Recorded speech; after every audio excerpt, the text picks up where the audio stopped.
The impact of flooding last year has shown the urgent need for Nigeria to take steps in addressing and preparing for early warnings and detection. In Abuja yesterday, the African University of Science and Technology signed a memorandum of understanding with Agro company to equip the farmers with requisite modern knowledge to flooding and other related climate issues. While signing the MOU, the President, African University of Science and Technology, Azikiwe Peter, noted that the capacity building will also cover indigenous training that will provide solutions to climate change in the country. We found that part of the problem is that most of our farmers and those in the rural areas and even commercial scale farmers, they are not equipped with the kind of knowledge that they require to be able to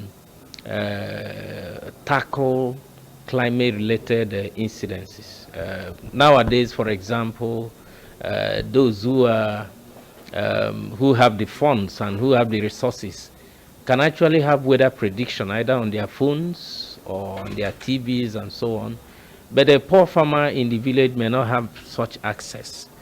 But with if the person has any simple mobile phone that is internet enabled, it may be possible to send information and knowledge that can help the person to be able to understand climate change and then be able to take actions in such a way that the impact of climate change will not be too much on his production.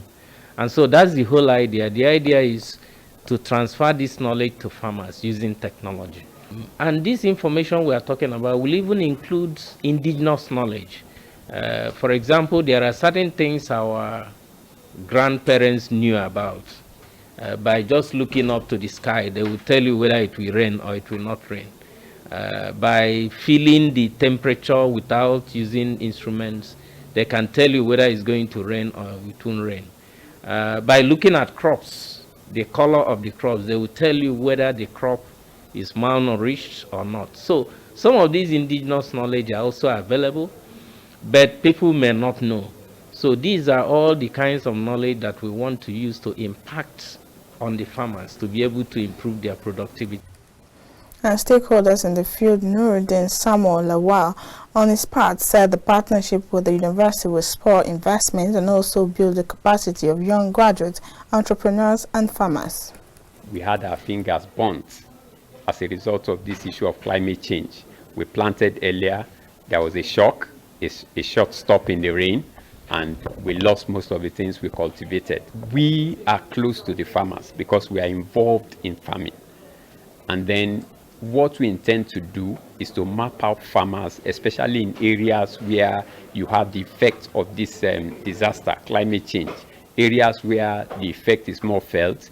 We are going to approach them, map them out, look at what they are doing, what they are cultivating, and then we group them together as maybe cooperatives, and then we talk to funding partners that can help to fund the training.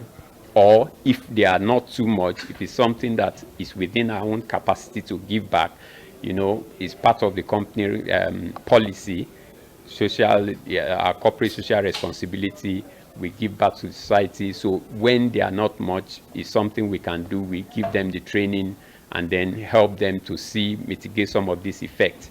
Teach them some of the practices they can do, not necessarily something that will cost them much, but things that they can do without much to also mitigate the effect of climate change. Basically, government is doing enough. They are doing what they can do, but it may not be enough. But areas where I want government to look at is really how to, some of the incentives, government incentives they are dishing out to reach to farmers is unfortunately that some of those things, unfortunately, they are not getting to those that need it. And so there should be a type of synergy with people that are actively involved with the farmers. This partnership is expected to further boost food production as well as provide solutions to climate change in the country.